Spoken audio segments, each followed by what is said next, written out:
guys, akhirnya sudah selesai dah. Kami orang tutup camves guys. Yang gara-gara kena angin puting beliung hari itu sudah selesai. Kami punya canvas sudah pasang balik, sudah balik asal, sudah aman nih guys. Harap dia tidak itu lagi lah, harap tidak kena angin lagi lah.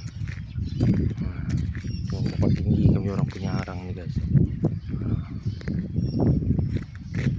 Inilah simpanan arang kami,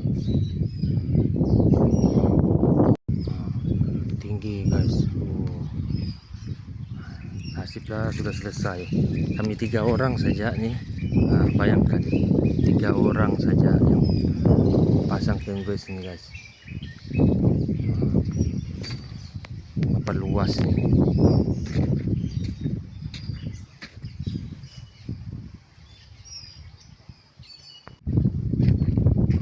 Tinggi guys.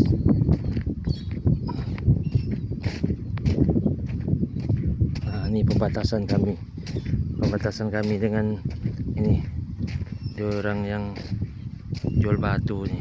Kami orang punya sini guys. Besar macam gunung. Sudah selesai guys. Mungkin dalam beberapa hari lagi kami orang akan pergi ke Tanjung Bako lagi guys. Sebab sini sudah selesai, Kabin Tawak sudah selesai. Inilah canvas yang koyak kena puting beliung hari itu. Kami orang kumpul dekat tepi sini, tidak boleh pakai lagi guys. Kami orang kumpul dekat tepi sini, biar dia buruk lah dekat sini, tidak dapat pakai lagi, hancur kena puting beliung.